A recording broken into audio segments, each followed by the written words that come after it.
Hi there, and welcome to Chimp Chat, a podcast aimed at helping you get the very best from your MailChimp account. Brought to you by those clever chimps at Chimp Answers, a MailChimp Pro partner. MailChimp email marketing is just what we do.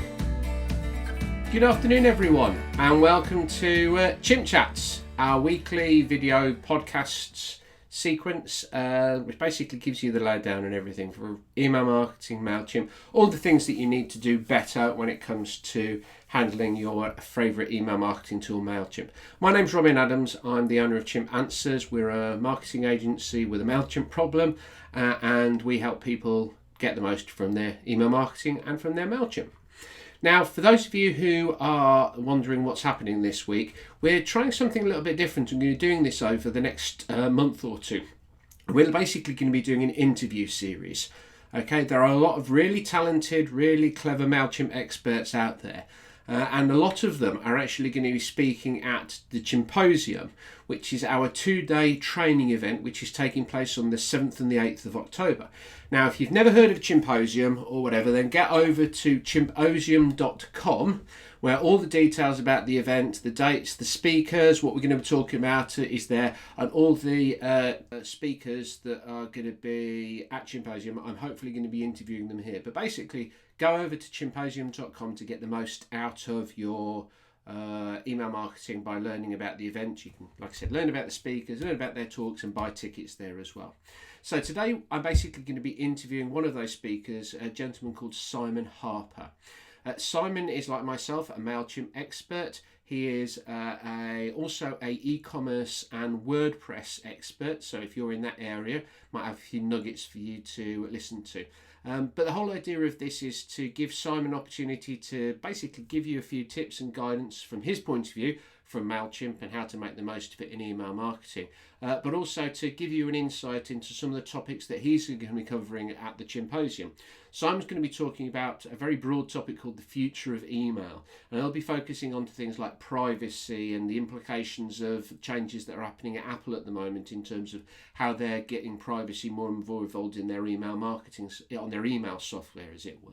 So if this is something of interest, and it should because it's going to affect all marketers, then you really should be checking out this. So for the next 35-40 minutes, it's myself and Simon talking about email marketing, MailChimp, his background, where he's coming from, and pretty much everything that you need to know about privacy that you can cram into a 40-odd minute podcast. So I hope you enjoy it. I do apologise, we had a few challenges with technology and sound as well, but hopefully I've done enough post-editing to cut out the bits. But if it does jump a little bit, do apologise in advance, but hopefully you should be able to get everything you need. I'm joined today by Simon Harper from SRH Design. Hi Simon, how are you doing today? I'm alright. Yeah. How are you?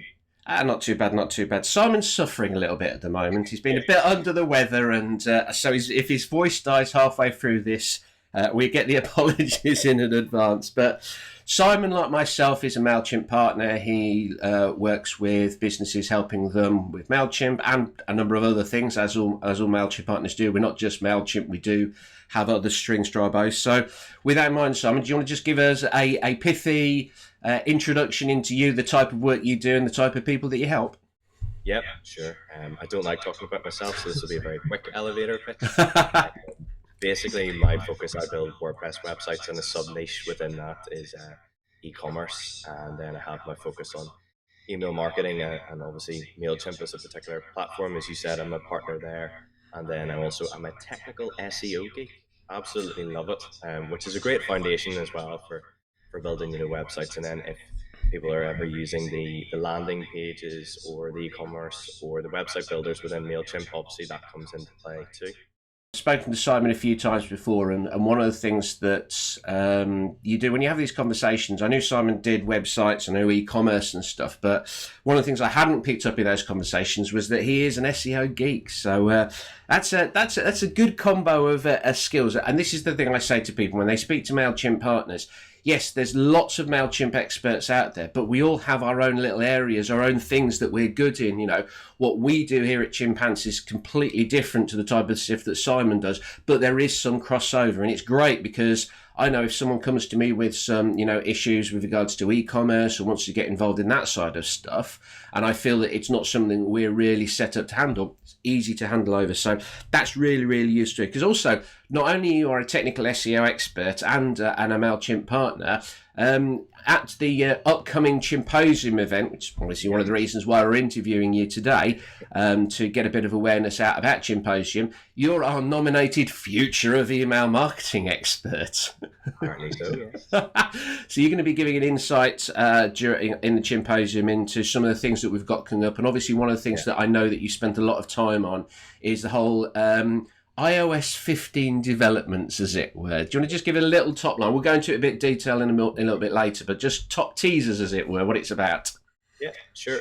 Basically, Apple are now for iOS 14.5 was looking at ads, and specifically Facebook was the biggest hit in terms of privacy and tracking, and no longer being able to track people, which is fine with me. I'm a privacy advocate. Obviously, data is incredibly important as long as you get it in the right way. And now Apple are moving with iOS 15 into the email sphere to stop those tracking spy pixels, which I think is a bit of a harsh term. Yeah, I don't think so. Spy pixel. But yes, they're going after tracking pixels now in emails. So basically, I have a 50-page document and climbing on this. So quite looking forward to talking about it at Chimposium and how you can take your email marketing beyond iOS 15 and try and still be successful. No, definitely. It's something that I've scanned through your documents, just so I've got a rough idea of what's going on. But we'll delve into pick a couple of bits and pieces that we'll go into a little bit later. But in terms of, so let's get into start getting to the meat of it. So when you look at MailChimp, when did you start using MailChimp? Because this is a MailChimp focused podcast. So where was MailChimp starting for you? See, everybody asks me this all the time, and I can never quite remember. I blame COVID because time is just, a concept. Blurred. But, I'm gonna go. I think it was about 10 years ago, now roughly, that I encountered MailChimp. I've been doing this now on my own for nearly 13 years, but about 10 years ago it was MailChimp, and it was just I came across it for myself. I was looking for an ESP, and back then, they were light years ahead of everybody and what they did and how they worked in their systems, and I just fell in love with it, and the rest is history, so to speak. Yeah, that's funny. I was about the same. I was working in a separate business, was looking for an ESP, started playing around with it, and that was before I even set myself up on my own, as it were. So yeah, similar story for me about 10 years ago, as it were, as well. Okay, so we'll get the MailChimp love and hate out the front. So what's the thing at the moment that you love the most about MailChimp? Well, there's two things. One is being a partner, and that's for them. Like the partner community, particularly that we have in Slack, is amazing. You learn new things every day. You help other partners as well, and it's brilliant because it's for the betterment of ourselves and also the betterment of our clients. And from a normal user perspective, what I'm really loving about MailChimp at the minute is it's a mixture one. So let me explain this. I don't like some of the direction that MailChimp is going, but I understand where it's going. Yeah. And that's diversifying into a huge multi-plethora CRM, what I like to call the non-evil HubSpot. At the same time, that is brilliant for small businesses. I mean, it's a one-stop shop for you to go, have a CRM, have everything in there that you possibly need. And I would imagine in the next 6 months or so, possibly have SMS added in, which is obviously going to be a very important thing going forward for businesses. It's going to be a tough one in the UK with GDPR and spam and fraud, but definitely room for growth in another new marketing channel. Yeah, no, I couldn't agree more about the Slack channel, Simon, and it's really heartening as well from where MailChimp are going. Yeah, yes, like all partners, we all have our own views of what they're doing or not, but the one thing you can't argue with is the fact that they're not resting on their laurels. We may not always agree with the direction they're taking, but you can't argue with their desire to try and drive it forward and to bring new tools to the entry level marketplace. People who are dipping their toe into the market, and obviously because we tend to live in the rarefied air of pushing it to its as far as we can. The people who MailChimp are attracting aren't necessarily the people who are going to be using us, so can't argue with that. But it's certainly heartening to know that we're associated with a business that is actually trying to develop and grow. So that's fantastic. Yeah. Cool. All right. Okay. On the flip side, what's your current I hate about MailChimp? This is an easy one. If you're in the partner channel, you know what? I hate the new editor. I absolutely hate the new email editor. Now, I can see the future of it and where it's going to go. It's just not there yet. Obviously, the likes of the new integrations with Google My Business, Yeah. which is a great idea, and inbuilt apps, that's brilliant. It's just, it doesn't even have some of the most basic functionality of the classic editor, and you can't use custom HTML yet. But again, it's still a beta, and it's very upfront about that. If you switch in your MailChimp account to it, it does say it's beta, so I know it's getting there, but man, I don't like it. But again, one benefit though of it, legit, one massive positive, is that if you want to send an email in like about 2 minutes flat, you can do it.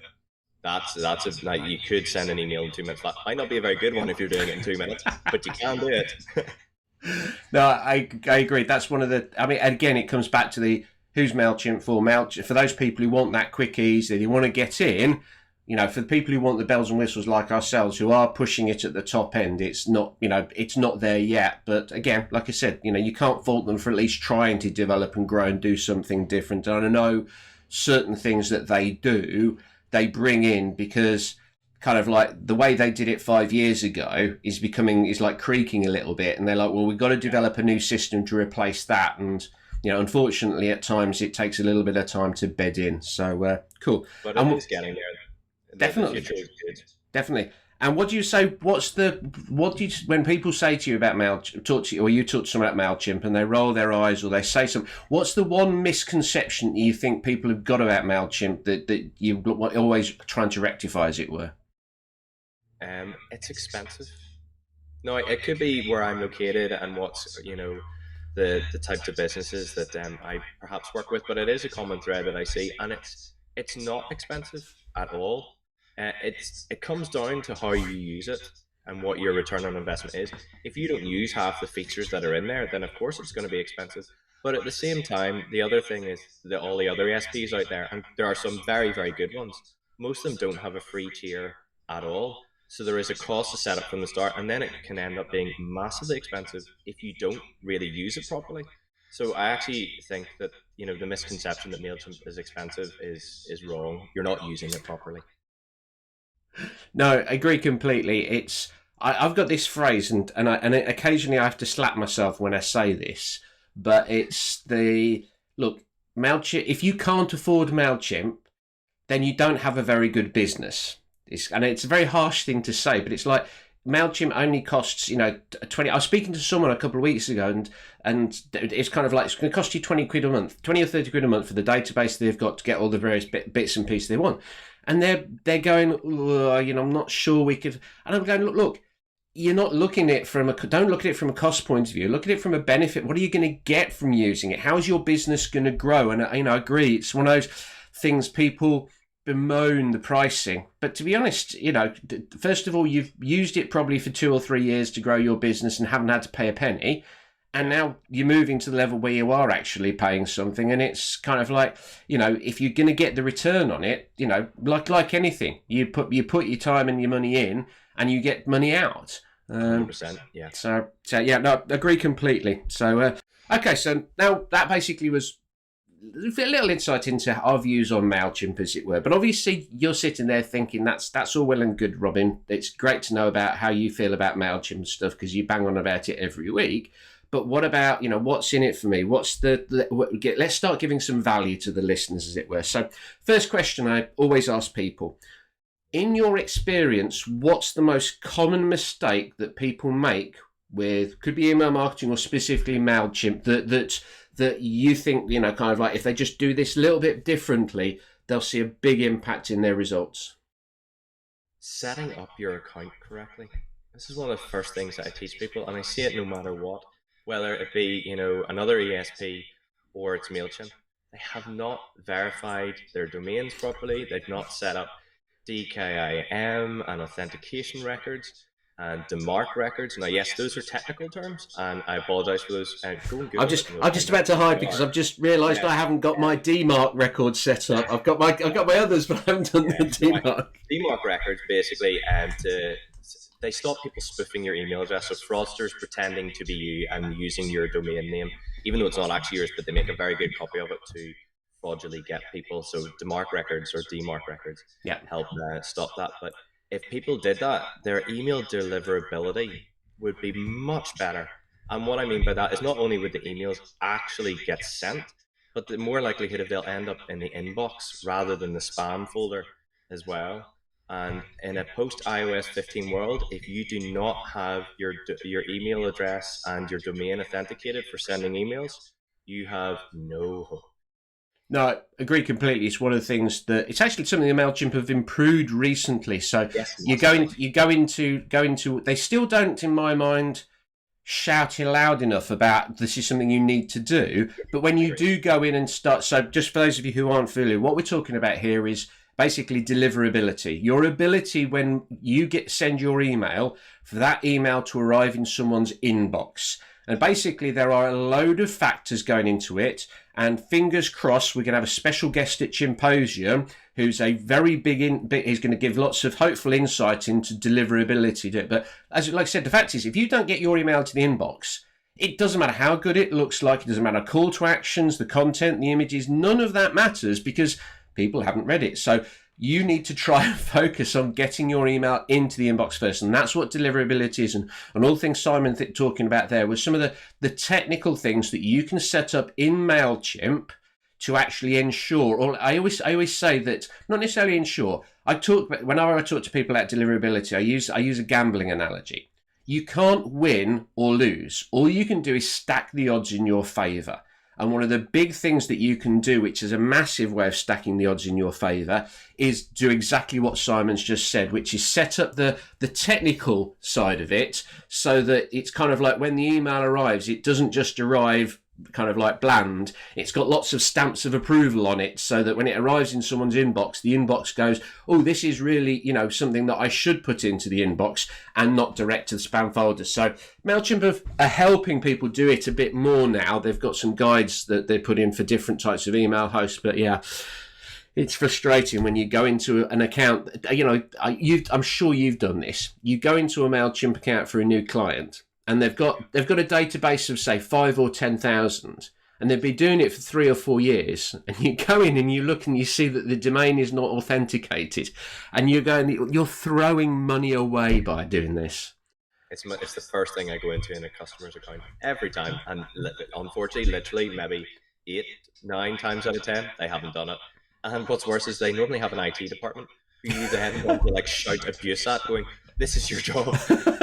But, No, I agree completely. So yeah, that's definitely something to take away is that, yeah, so basically MailChimp's made it a bit easier. Just for those of you to know how to do this in MailChimp, if you go into your MailChimp account, if you click on I think it's on the websites button on the left. I know why they've put it there, I don't know, but go to websites, and then under websites, you'll see domains.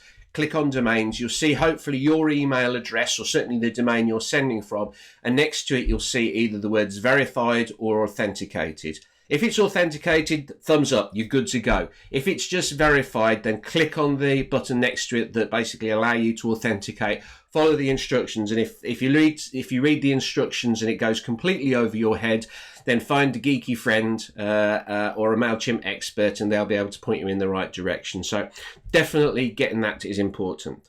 All right, so let's focus on a different type of person. So someone comes to you and they're starting off their business, and they basically are thinking of using email marketing as a way of promoting their business. What would you say to them? All right, parking getting the account set up and whatever. What would you say to them in terms of things that they could do to make sure that they were doing better at email marketing? Have multiple different ways of capturing the email addresses, particularly on their website, because you can do that obviously through sign-up forms in the footer, pop-ups if they're done correctly, and obey Google insertion rules. Make sure your pop-ups work well on mobile as well. And then you also can have your hosted sign up form.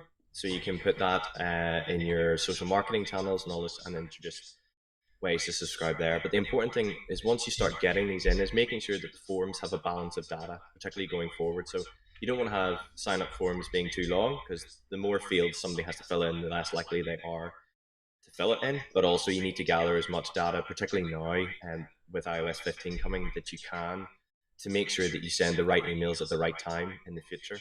And the most important thing is once you start getting that data and you're starting out, is to warm your audience. Don't gather up 100 to 500 email addresses and then blast everybody, because that's a surefire way to end up in somebody's spam box. Start sending out to small batches and segments, and warm your IP, warm your sending, and watch how your open rates, your clicks, your interactions are going until iOS 15, and we don't have accurate open rates. And you work from there, and make sure, please, please, please make sure you have, before you set up your sign up forms, an automated welcome email to educate people and inform them about your business. Because hands down, no matter what ESP you use, MailChimp or whatever, that email or that email series will be your highest engagement Massively. email in terms of open rates, clicks, people actually reading the thing. So yes, that would be my advice. No, definitely. It's one of my favourite statistics is, and I'm sure this is a couple of years old now, but I think it's a welcome email, one that's sent at immediately the point of sign up, is 4 times more likely than any other email to be opened, and 7 times more likely to be clicked than any other email. So you think from that point of view, and just going back to deliverability, those clicks and those opens, they're all positive signs that train your inbox, that the emails that, or train the person's inbox, so that when you send them emails, their inboxes go, oh, they opened an email from them previously and they clicked. That probably means that they liked it. So I'll put that into the inbox. So yeah, definitely for those people who are starting out, that's a fantastic bit of advice. Make sure that you're using lots of multiple entry points, as we call them here, ways of getting into the system. But make sure that you have got an automated welcome email just to start the ball rolling. It's fantastic, and it's going to get more opens and more clicks and more engagement, and it sets the scene. It's kind of like I always say, kind of like, again, I got called analogy man a couple of years ago, and I use these all the time. So I'll transfer to a different analogy. Going out, dating. You don't walk into a nightclub and go up to every person there and go, I like you, can I have your phone number? Can I like you, can I have your phone number? I like you, can I have your phone number? Yeah. you might do, but you're not going to have much success. It doesn't work. No. Whereas, but if you go in and you demonstrate, kind of like going smoothly, slower, give a bit of context, as it were. So you're in these conversations and you're starting to build up that stuff. That is going to be much better. That's going to get a much better result. And that's like what your welcome email is. It's the way that you start the relationship with people over email. And so basically just, you want to build that relationship, and welcome emails are a way of building that relationship at the start in a smoother, more email marketing's like make any sort of relationship. If you go in bang, you're going to lose people. If you go in and ease into it, it's going to be much, much more effective. So, useful. Right, okay. Before we get onto iOS and dig into that, okay, one last question I always like to people. So I want to ask people about kind of like people who are starting off. Right, for those people who deem themselves, I wouldn't say experts, but are pretty good at email marketing, all right? But they want to go to the next level. What's one thing that you would recommend that they should be looking to do? It's related again to data. One of the things that I consistently come across or see questions whenever I do training. So one of the services I offer is training, going in and helping in-house agencies or marketers. And they're so busy just trying to hit their campaign targets or their marketing campaign calendar for the year. They're not actually looking properly at the data. So they're not taking that time to go, right, what worked in the last campaign, what didn't. They're not A/B testing enough. And I know depending on what level of MailChimp account you have and how many subscribers you have, you need at least 500 and you're looking more around 5,000 to have really good A/B testing. But people need to test their data an awful lot more and see what's going on. And on that basis, and again, iOS 15 going forward, they need to adapt their emails to be more conversational. So encourage whenever they're sending it out for the receivers, your audience to reply. Let them say, and come straight into, there's a feature in MailChimp called Inbox, where people, instead of going to your email address, it can come straight into MailChimp and you can easily manage everything. Ask them questions, get their feedback. What do you want to see better from our email audience, our email list? What's working, what isn't? Would you like a specific topic for us to talk about and to engage with you with and develop? And that's the biggest thing. Marketers are just banging out these emails, and they're a dime a dozen. There's nothing very differential in there. But if you start making your emails conversational, look at your data and see what's going on, then all of a sudden a whole world opens up to you where even your most engaged subscribers will just go, wow, these people actually care about me. I'm just not another number. No, definitely that feedback loop. It's very easy when you're in a organisation that's got a substantial mailing list and it's all about what's the next campaign, the newsletter or whatever. It's very easy to lose sight of the kind of like the reason you're doing it and the core to success.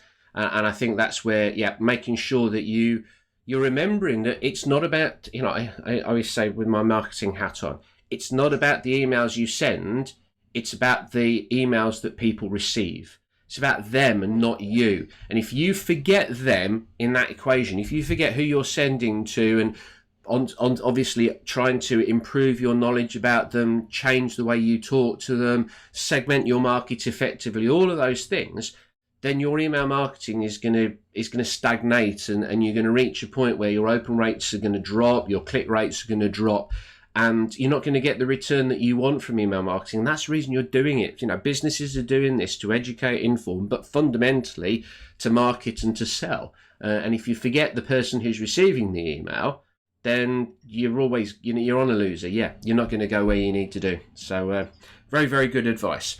Right, let's go and have fun and have a look at talk a little bit about iOS 5. So obviously we can't go too deep into it. We've not got the time to go in there. But do you want to just kind of like give a very pithy history lesson of where we've kind of like how we got to this stage and what's happening? But I suppose the key thing is obviously come out at the end with a couple of bits of advice and tips of things people can do now to prepare themselves for when that actually comes in, because I'm guessing this is something that Apple are talking about, but it's a trend, isn't it?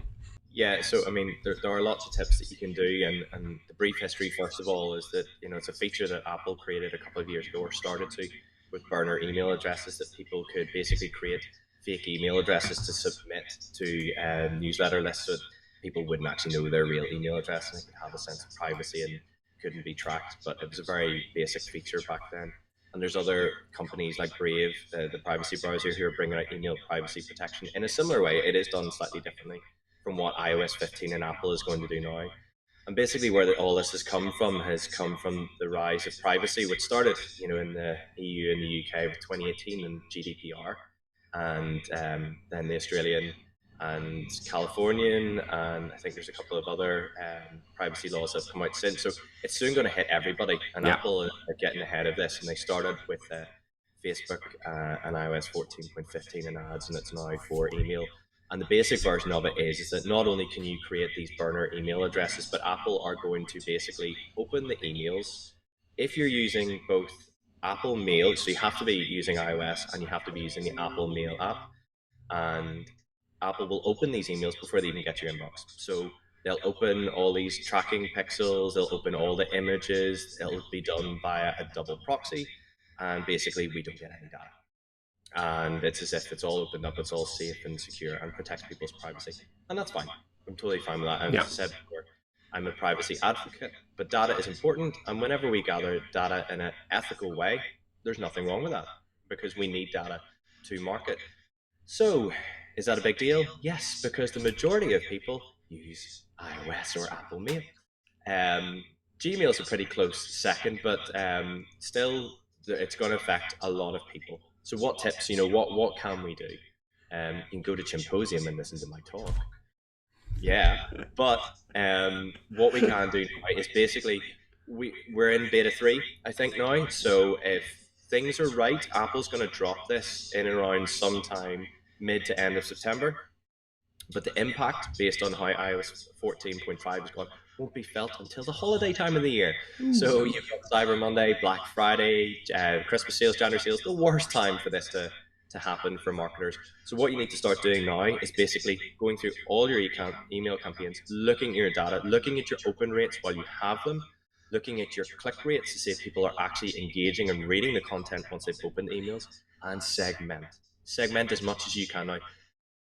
MailChimp doesn't have as much segmentation as other ASPs have with regards to Apple and iOS, but they do have enough. So you can still segment all your Apple customers into one segment there, and then look at their data specifically as well and see what's going on, how they're behaving, how they're interacting with your emails. Set yourself benchmarks for what's going to happen afterwards so you have a measure, because once this happens, if you haven't got the segmented data done, you haven't got your analysis done, you've nothing to compare it to. And then what I hinted at earlier on is your emails in general are going to have to change. They're going to be conversational, which is great. It's going back to personal email. So you're not always going to be selling. It's going to be reminding the customers of your brand, what you stand for, building that relationship again, which will have an impact on your emails that do sell, because people go, hang on, this company cares, this brand cares. They know exactly what I want. They understand me. We're going to get into lots more empathy marketing as well, and gathering data for people. So, for example, we ran a really successful campaign for Father's Day this year, and asked our subscribers in an email campaign, do you want to be excluded from Father's Day? And I don't have a great relationship with my father, so it's something I don't like receiving either. And lots of people actually engaged with it, and it was brilliant. And lots of people didn't get it and said, thank you so much for actually caring. And those types of conversations are going to be important going forward. Asking people, what did you think of this email? What would you like to hear more of? Are we doing something wrong? Because again, we're not going to, when a lot of people are opening these emails, and we're not going to see a lot of other data as well in terms of what devices they're using, where they're opening it. So we're going to have to ask people these questions that we can no longer gather for the data. So they are my top tips. So I think one of the things that I picked up from that is that I suppose I kind of like is the focus moving from kind of like almost the power of the open to the power of the click, because obviously you can this is the thing is, yeah, all right, you may not know whether someone has opened an email or not and have reliable information there, but when they click and they go through to a website or they take some action, that's obviously something that you do know. And that's where, tools like, we did a Chimp Chat a couple of weeks ago on MailChimp surveys. And the fact that you can drive them to a MailChimp survey page. And the cool thing about MailChimp surveys is now you can tag people based on the responses they put in the surveys. Which means that if you say, do you want to we're going to do a Father's Cat campaign. Are you interested or do you not want to go in there? If they click the I'm not interested, you can tag them automatically. And then when you're sending the campaigns, you can just make sure that those people are excluded. So that whole idea of segmenting your audience based on their preferences, how they are interacting with your emails, and the questions you ask. And come back to what we were talking about when people want to take it to the next level. It's about taking that information, taking that feedback, obviously asking for it as well, and then feeding it in a loop back into how you're going to actually do. And I really like the comment of it's going to force marketers to be more relational conversation and less of the bang bang bang get it out, which is not a bad thing in my mind. It's something that a lot of businesses and a lot of email marketers should be looking at. So hopefully for those of you who weren't familiar with what was happening from iOS 15, that's given you a little bit of a glimpse into it. And as we said, Simon will be talking at Chimposium, doing a whole talk about not kind of like everyone else has got really small brief things, and your brief is kind of like the future of email. So not narrow. So cool. Right, one last quick question. I always like to ask people, because it's something that I'm very, this concept of being a good emailer. All right. So as kind of like, well, how would you? What was the key? What's one thing that you think separates those people who are good emailers from those people who are bad emailers? Good emailers learn from their mistakes. Anybody can make mistakes, and I encourage people to make them. But if you keep making the same mistakes and you don't learn from them, that's not good email marketing. And it's something again I see time and time again. Like, oh, I'll get on that. I'll fix that. I'll change that next time, and it never happens. Make mistakes, fine, but learn from them. No. It's totally if you don't, there's no point. And even the best email marketers will make mistakes. And I revamped my personal newsletter there, and I accidentally sent out the wrong subject line for an email, and it was the same, completely different email, but the same subject line as the email previously.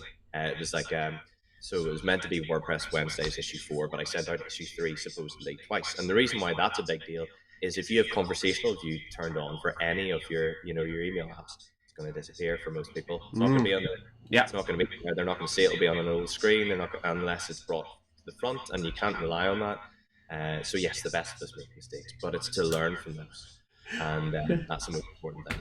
I love that. My favorite, one of my favourite stories of mistakes that I made was I sent an email out with TBC as the subject line. Okay. Because I'd written the email. I thought I'll go back and work on the subject line later. Something else happened, and I just ended up pressing send. Ironically, it was one of my best open rates that I ever had. Very intriguing, because to be confirmed, was he confirmed? Yeah. So you got away with it. I know. It's great. And that's a great story. I've used that a couple of times when people bang on about the importance of subject lines. They go, subject lines do matter, are important, but your initial relationship with people and what people expect from those emails is just as important. So that's that learning from mistakes. That's a really, really good way of separating people out.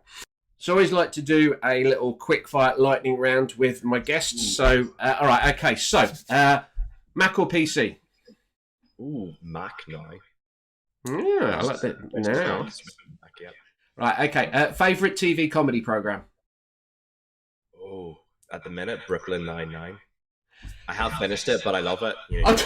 Don't. We're on our third circuit. We love it. Absolutely. Me and my wife love it. Yeah. There you go. Great. Okay. So now me and Simon are going to disappear off into a Brooklyn Nine-Nine. Brooklyn Nine-Nine segue. Let's not go down there. When you're embedding forms in a website, what's the best tool that you've come across? Ooh. Because I'm a WordPress guy, it would be probably MailChimp for WordPress, or the custom HTML forms actually from MailChimp themselves, because they support GDPR and the code is fairly clean, so your theme just kind of takes care of the rest and there's not much you have to change. So there's 2. Cool. That's wasn't expecting that. I've got 1 or 2 other things that I find, but no, cool. Okay. What's your favourite food? Oh, pizza. You can put anything on pizza, even pineapple. Okay. What's your favourite email list that you're signed up to that you religiously read? Oh, Dan Oshinsky's Not a Newsletter. It only comes out once a month, but my goodness, that man is incredible. So you should check it out. Cool. Good. Favourite music style? Oh, I don't have one. I listen to absolutely everything, but at the minute it's pretty heavy metal, electro metal. It's interesting. Yeah, I could say, look at your Spotify playlist, and I'll be like going, don't know them. With Hey Dougie mixed in for my kids, so it's good. There's a little insight into the mind of Simon there. Cool. Oh. Right. So just before we wrap up, I always like to give people the opportunity to get on their soapbox, as it were, and preach for a minute or two. So this is an open platform. Obviously, you're speaking to people who are using MailChimp, doing email marketing. And obviously, we both have already today got onto 1 or 2 soapboxes and said, well, you should really do this. But open mic time. So basically, what do you want to take the opportunity to tell the listeners about that they should do, they should consider, they think about, something that you're massively passionate about? Email privacy, something that is not done, and you've got now. MailChimp gives you a way to do it within landing pages, and they give you advice in other areas of how to do it on emails. But I would say you should be letting people know that you're tracking them and why you're tracking them. And if you're upfront and you're honest about that, then people really won't mind. Again, it depends on what data you're gathering. You don't necessarily need to let people know all the time. Particularly if you've got an e-commerce brand that's connected and you're using MailChimp for transactional emails and legitimate interest, and that's completely fine. But just being the privacy advocate that I am, and in the experience I've had, it doesn't put off most people. And it's going to be something that is going to be so prevalent in the next 6 months or so anyway. It's good to get ahead of the game and just let people know. I mean, back in 2018, I'm not sure what had happened with yourself, Robin, but basically, I was hired by most people to create re-engagement campaigns and get everybody ready in the March time to make sure everybody was happy to stay on lists and they were subscribed and all those types of things. And it's just 2.5 years later, 3 years later, it's coming around again for most people. But I'm still surprised the amount of people that are not letting people know. But as I say, it depends what you're doing and what you're tracking. But just be upfront and honest with people, because there's nothing to hide, really. There's nothing. This is the thing. I don't like spy pixels. There's nothing sinister that most marketers are doing at all with email marketing. They're really not. But you still have to let people know. So, unless you're in the US, in which case, privacy laws haven't quite caught up there yet, but they're coming. To finish on that, that's my own personal gripe, not just users, but it frustrates me so much where I see US marketers, it doesn't matter what brands are on, going, this is all the amazing stuff that we do, and it is amazing. It's like, yeah, but we can't do it. And they're like, but why? GDPR. Yeah. GDPR. But yeah, it's coming, people. Change is coming. So yeah, couldn't agree more. I'm a big advocate of transparency, and I would say if you're clear and transparent with people when they sign up with what you're going to do, that you're helping them and you're helping yourself. And I always say that being ethical in your marketing is actually saying to people what you're going to do and then doing it. So yeah, no, couldn't agree with that. It's a really, really good thing. Cool. Right, okay, so just to wrap up, as ever, if people want to learn more about the Gospel of Simon and and all the things you do, where can they find out about you? Obviously at Chimposium, but where else can they get details about you specifically? Yeah, for being a web designer, they can visit my single-page website, I know, at srhdesign.co.uk. I'm also LinkedIn and quite active on Twitter. Love a bit of Twitter. I'm on there quite a lot. So yeah, you can hook me up in those places. Fantastic. Brilliant. Right. Well, really appreciate your time. I know probably those people who are listening back and watching, there'll be maybe one or two random cuts in here. We had one or two technical challenges, as it were. So hopefully my video editing is going to be good enough to actually chop this together, as it were. But really appreciate your patience. It was incredible. Your editing is going to be outstanding. No. But I really appreciate your time, Simon. Thanks very much for that. It's the first time I've done this format with people. I've had obviously worked with my team, so actually have an external person. So I really enjoyed that. Really good conversation. And like I said, you have these conversations with people. We've spoken before, and there's been a load of things that have come out today that I've never really considered before. And I'm now going, like when you were talking about segmenting based on whether they are on an Apple device or not. That's something I've never really thought of, but actually that's a really good point in terms of segmenting first. That's something that I'm going to take away. So brilliant. Really appreciate your time. If you want to learn more from Simon, obviously he's mentioned his websites. And if you aren't already booked in or aren't looking at it, then you can check out Simon specifically at Chimposium event on the 7th and 8th of October. So yeah, brilliant, Simon. Really appreciate your time. And maybe once we're all over this Chimposium rush, as it were, back towards the end of the year, we can do this again, and you can give us another update on the latest news on iOS 15 and privacy. Yeah, you can become our nominated privacy expert. I keep bringing you in whenever that happens. No, brilliant. Thanks for your time, Simon. Really appreciate it. I'll catch up with you very soon indeed. So there you have it. I hope you found that interesting and useful. I apologise for the echo on Simon's microphone. I suddenly realised I think about 2/3 of the way through, that I hadn't switched that off, unfortunately, and realised that it would have messed everything up if I tried to switch it off at that point. So hopefully you all got that. We're able to pick up a load of bits and pieces, some really useful stuff. And what we're going to do over the next few weeks, these are going to be very much the format. So we're going to be interviewing a number of people who are going to be attending and speaking at Chimposium.